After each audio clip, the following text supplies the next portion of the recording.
Hi, John Petrovitz. Thank you for coming by today, checking out my N-scale San Francisco and Northwestern Pacific layout. Really appreciate you coming by. The layout is about 10 feet by 23 feet in length. It's evolved. This is my second layout. Kind of an interesting story. Got rid of my first one mainly because San Francisco Airport offered me a deal I couldn't refuse. I had to get rid of some windows in all the bedrooms in the house, and so I had to take out the first layout. But that left me without a layout and a big problem. I always wanted to model Southern Pacific's 3rd and Townsend Station, and trying to figure the plan out for that, really getting dicey. Until my wonderful wife came up with a great idea. She says, "Why don't you just take out the wall between the 2 bedrooms?" I said, "What?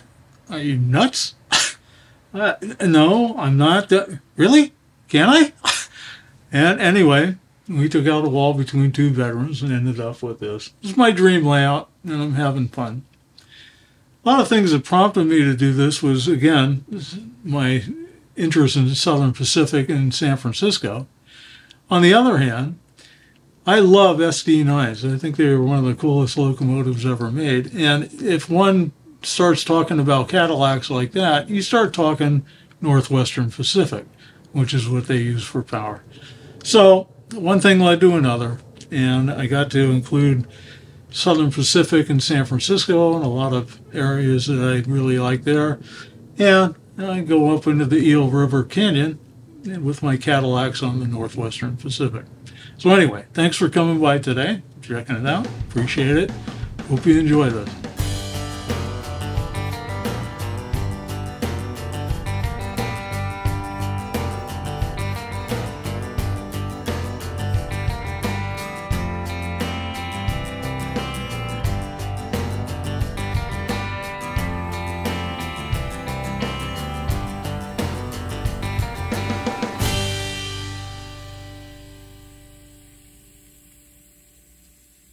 We're here at 3rd and Townsend Streets in San Francisco, and we're looking at SP's station. It was built in 1915 with the expectation of crowds going to the Pan-Pacific Exposition here in town. It had a long service of bringing trains in and out of San Francisco. The yard there was located between Townsend and King Streets, now an area that's very close to the new ballpark for the San Francisco Giants. 4th Street Tower controlled movements in and out of the yard. Train 156, an afternoon commute down to Santa Clara and San Jose, being pulled by Trainmaster 4805. It's going to work its way to its first stop up at 23rd Street, just at the east side of Potrero Hill. Further down the line, we see the curve at 7th Street. Down in the corner at 7th and Townsend, we see some Jeeps of a newer paint scheme parked there.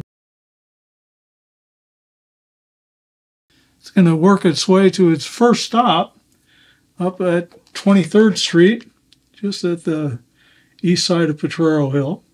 We'll look up at a diner that was inspired by Edward Hopper and his famous painting, The Nighthawks. To the right, we see an old fire station still in service. 23rd Street Station, of course, was down below the rise of Potrero Hill, so there are steps down to that platform. Train 156 will enter Tunnel 2 on its way down to San Jose and the Peninsula stops.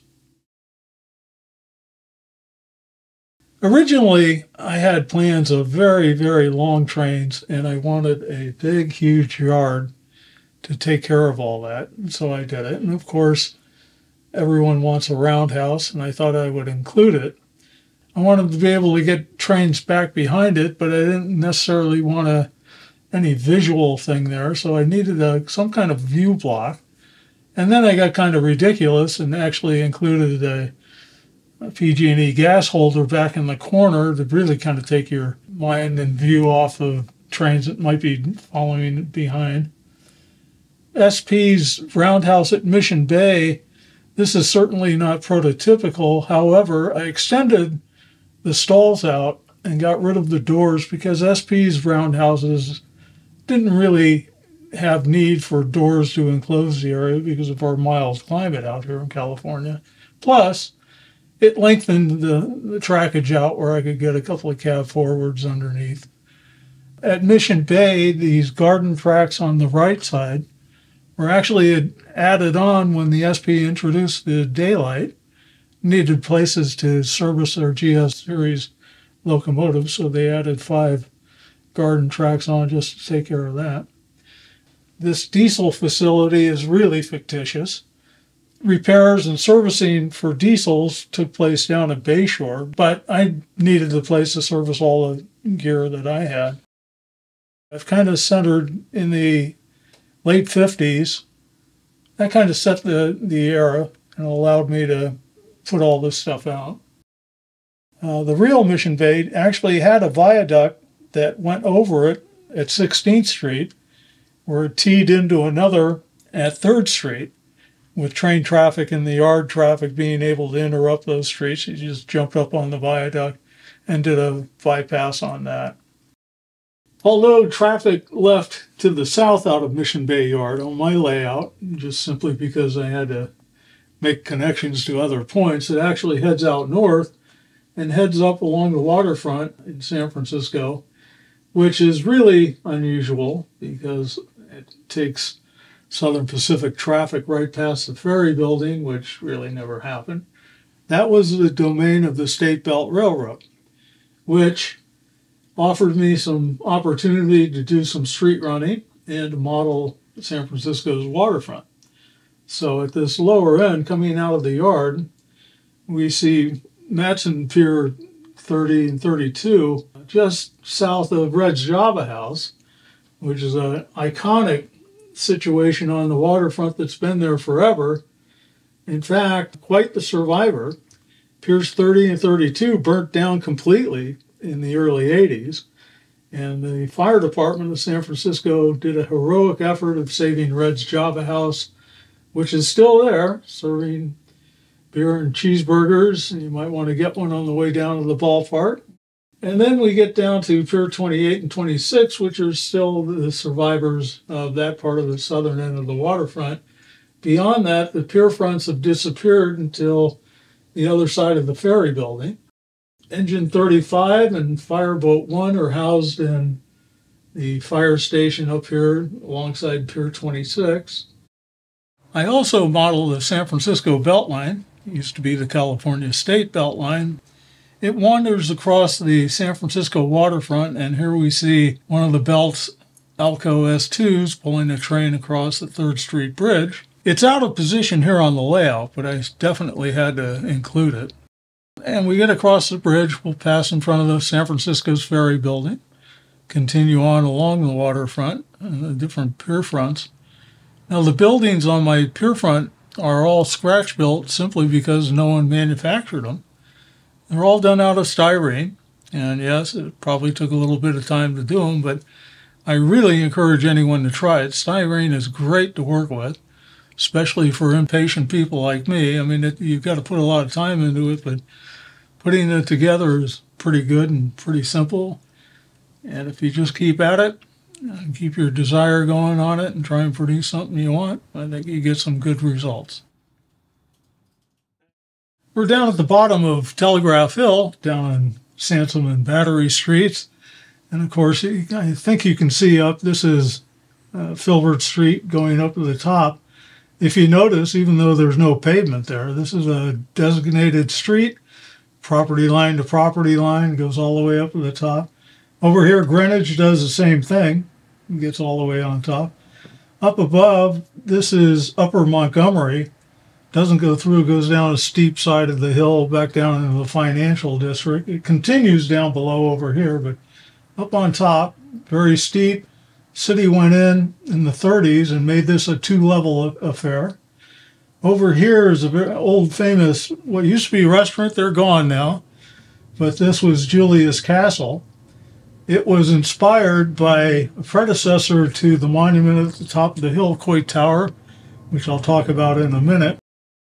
But Julius Castle, there was a castle that someone built up there as an observation point, and this later on in years mimicked that whole thing, took on the motif of a castle, and became a famous restaurant that celebrities and rich folks went to.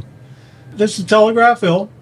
Coit Tower at the top is actually part of my wife's vacuum cleaner set.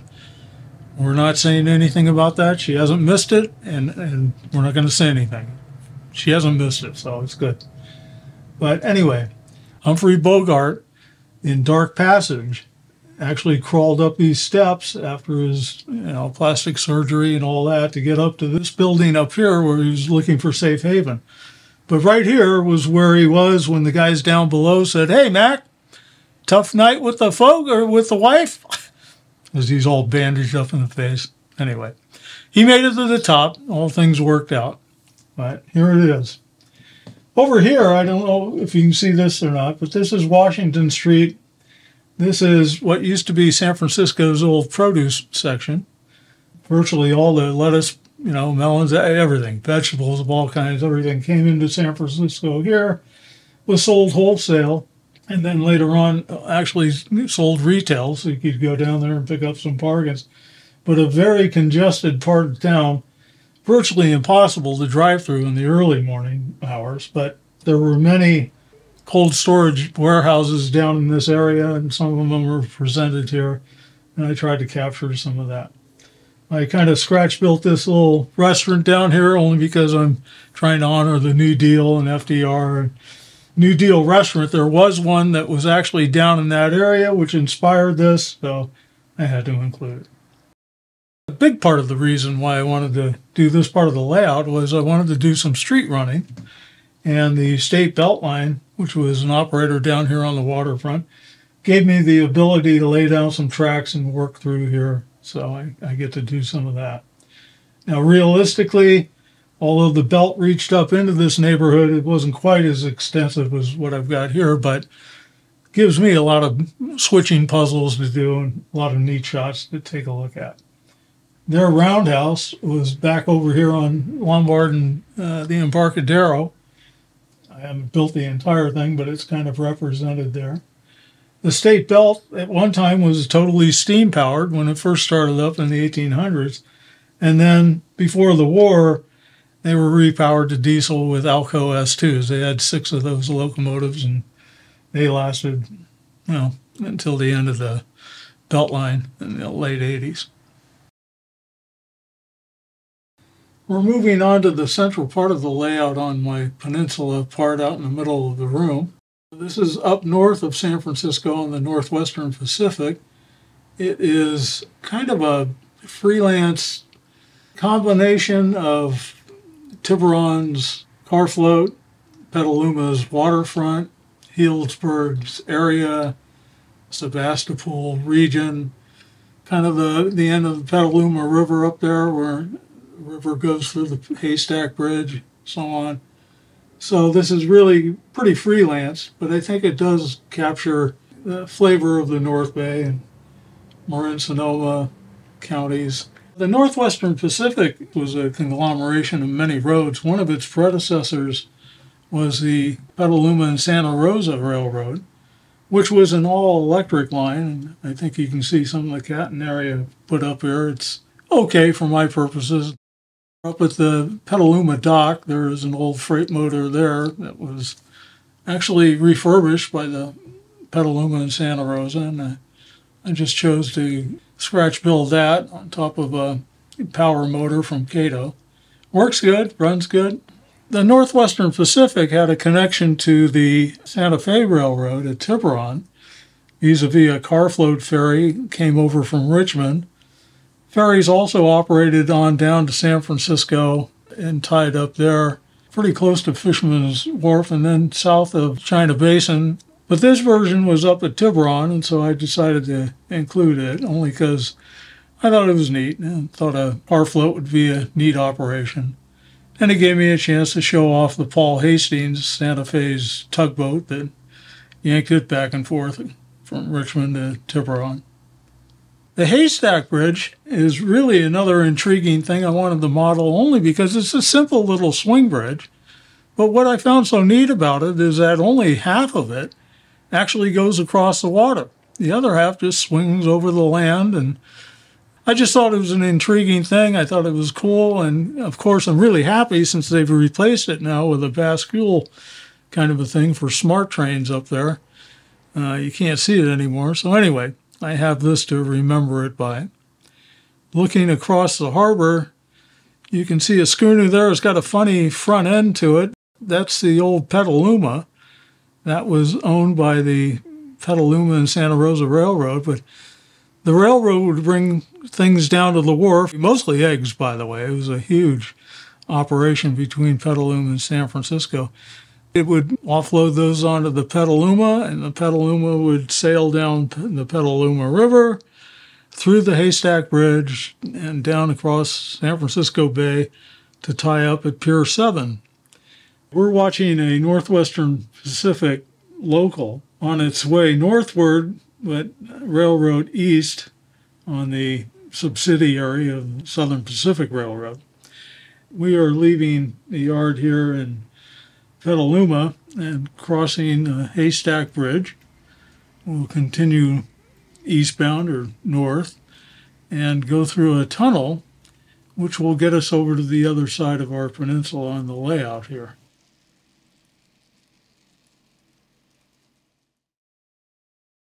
As we emerge from the tunnel from one side of the peninsula to the other, we are now working up the Eel River Canyon on the Northwestern Pacific.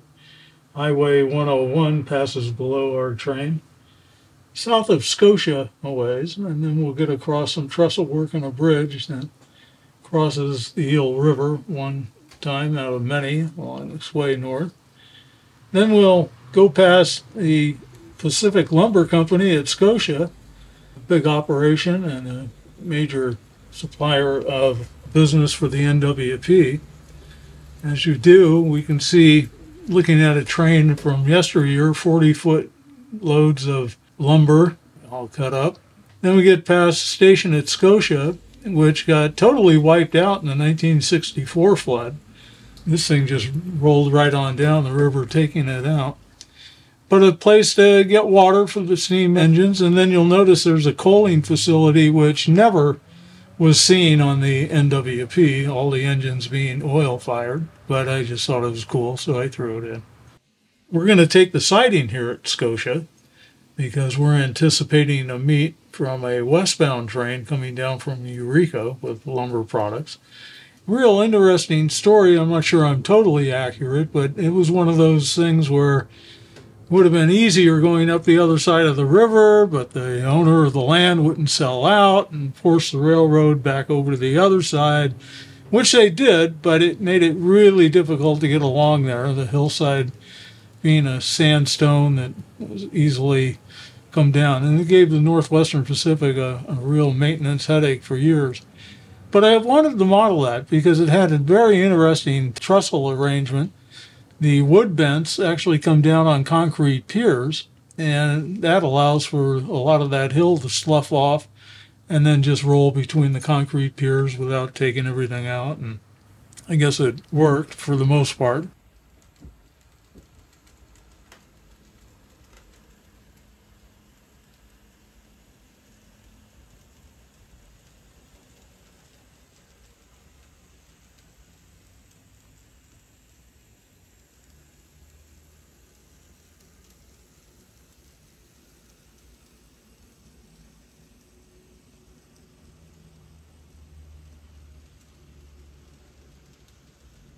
With the main cleared, now we can proceed northbound and continue on our way up to Eureka, California, completing our journey around the layout.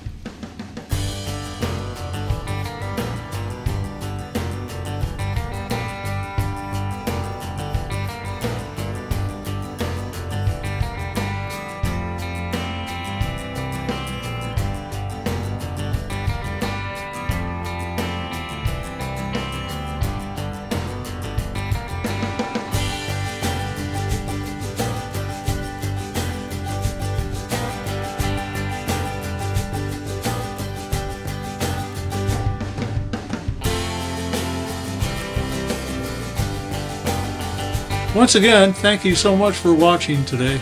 Really enjoyed this, and I hope you did too.